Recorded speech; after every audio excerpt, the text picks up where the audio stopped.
Hey guys, Tom here again from SerumPresets.com, and in this video we're going to be exploring making some kind of percussion loops using Xfer Serum. So I've not actually really prepared anything for this. I'm just going to kind of improvise a little bit with this tutorial, but essentially the basics of what we're going to be doing is we're going to be kind of programming these LFOs to create some interesting sequences or patterns for percussion in our tracks. Now, making your own percussion with a synth, be it like claps or snares or hi-hats or toms or anything like that, is really good practice to get into, because once you get really good at it, you have so much control over your own kind of sounds, and you obviously kind of over time develop your own signature sounds, which is really, really great. It's really obviously a really great thing to have in your production. So without further ado, let's get into it. So the main thing we're going to be using for this sound is not oscillator A. We're going to be using the noise oscillator. Now there's tons of noise sources to choose from, but if we are going to be modulating the level of the noise over time with an LFO, we want kind of a constant noise, so these attacks aren't going to be much use to us. So let's have a look. What should we go for? Let's try Aircan 1. So if we play that as is, 1 second. So as is, that's just a constant kind of noise source, but what we can do is add an LFO to this, and then we can begin kind of controlling the amplitude of the noise. So already that's something you could have in a track as kind of an open hi-hat. We can kind of squash this a little bit. Add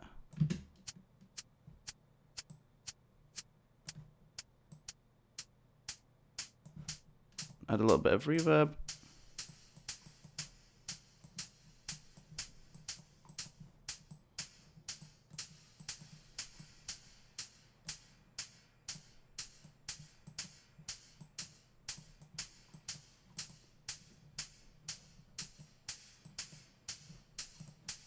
And then we can begin playing around with other things like pitch.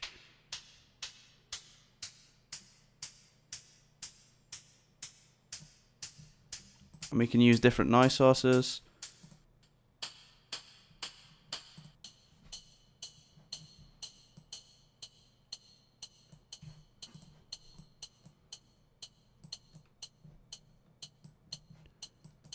I think it sounds better with quite a low mix amount, so quite a lot of the direct sound and not too much reverb. So already that's a really nice sounding hi-hat, and that could honestly be used for a lot of different genres. Now there's a lot of other things we can do. I've already mentioned that we can kind of play around with the pitch a little bit. One of the really great advantages of making your own percussion with a synth is that you're probably going to be using MIDI to kind of input into the synth, so you could use key tracking, and that way you can make sure that your percussion is actually in tune with the rest of your track and in the same key, which is a really, really great way, especially when it comes to stuff like snares. That can make a really, really big difference. So so that's kind of just a simple hi-hat, and that's with key tracking. So if I just increase the MIDI note to C4,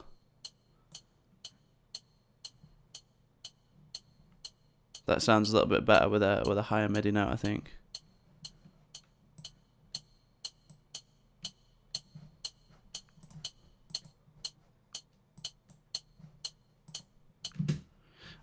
So let's play around with some other kind of rhythms. So right now we've just got a simple hi-hat. What we can do is just basically program all kinds of crazy rhythms. Now one thing you can do is actually, if you press shift while you click on an area of an LFO, you can kind of get these like steps, which are really, really useful for programming rhythms and stuff like that. So we can just begin kind of playing around with this.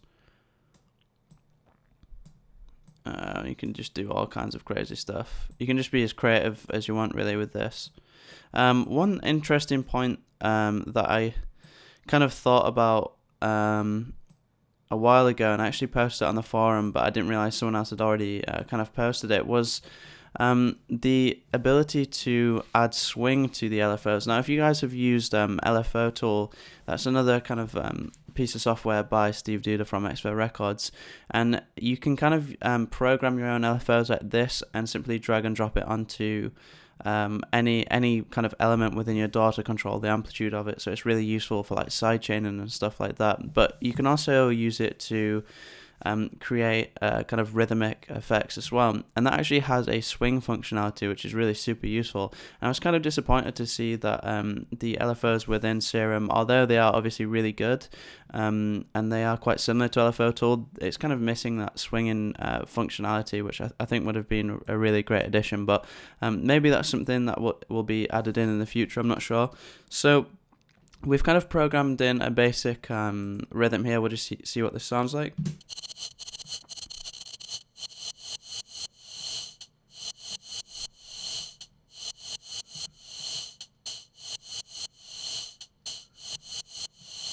So already that sounds really interesting, and that's something you could have over the top of like a kick and a clap or something, and it's just a really great way to come up with original kind of patterns. So let's have a little bit of a play around.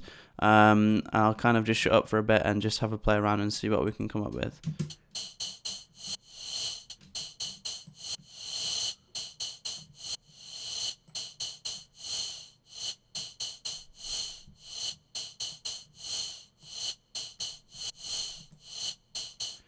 Let's try drag and drop it on the pitch.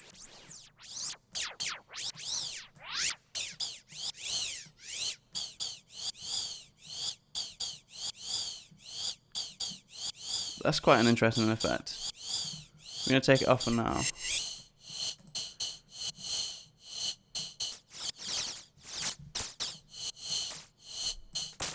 Let's try some different noise sources, maybe, like paper bag. I mean, that's not really a great sound to use because it's not very consistent, but maybe something like the S sound. Yeah, that's a really great sound for it. We could also kind of add some effects, so we might want to distort it a little bit.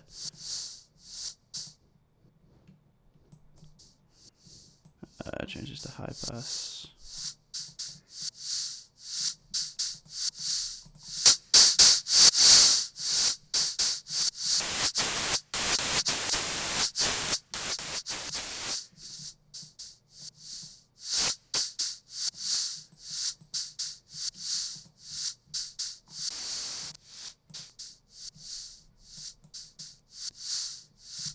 So distortion can sound really good. You do have to kind of be quite careful with it though, because it can kind of ruin the dynamics a bit of the sound.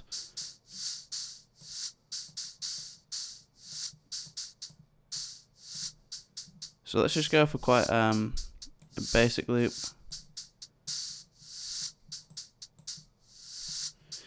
Now, I mean, you can actually kind of create your own swing in the way that you program sounds. Oh, 1 second. This is really inconvenient to grab. Is it that one? Nope. Hang on. There we go. You could basically create your own swing within the LFO, like depending on where you kind of place the different steps. Come on. There we go.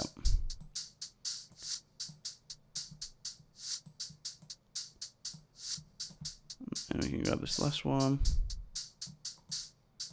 So that almost sounds quite swingy, because they're not actually completely on the grid as well. That's the other thing.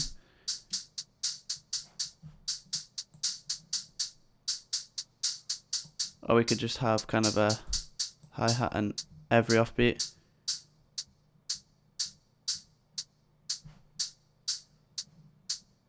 Let's try some other noise sources. That sounds pretty cool. And then what we could actually do as well is kind of layer some other sounds from the oscillators in. Now, because we don't want, I mean, a percussion sound obviously is going to be something that is over the top of other lead sounds or whatever, so we don't want this to kind of dominate the sound. But if we make the level really quiet, we can also kind of tune it a little bit. And that's another way, that's a way you can make percussion kind of more tonal.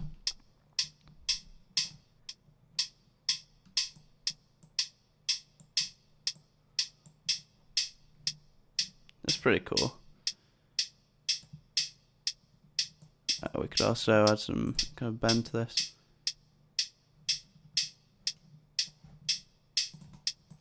And then obviously we could also filter the sound. I mean, you need to make sure that the noise is being routed through as well. We use the same LFO on this.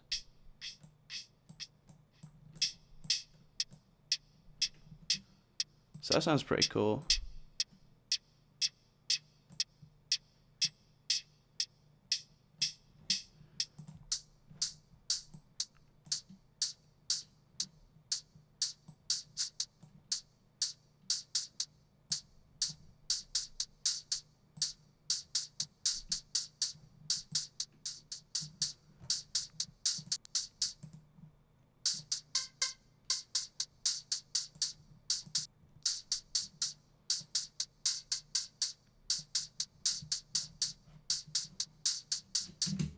So that's just kind of me messing around there. Hopefully that gave you a few ideas.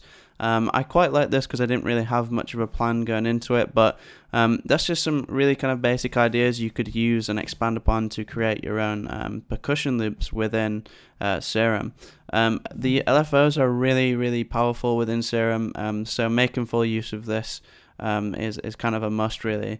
Like, I can't express enough how good it is to have full control over kind of all the sounds in the track, you know, not just having a bass from Serum and then, you know, using some random sample pack with kind of kicks and hi-hats and stuff like that, and other percussion loops, especially when you can have so much control over the sounds that you make within Serum. It kind of makes sense to kind of make your own sounds within Serum and your own loops. So hopefully this video was helpful to you. If you have any questions or any other ideas about things we could do to kind of make these sounds even more interesting, feel free to leave a comment down below.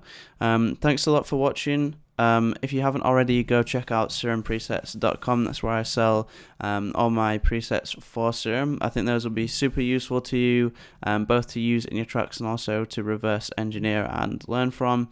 And yeah, thanks a lot for watching this video, guys, and I'll see you in the next one.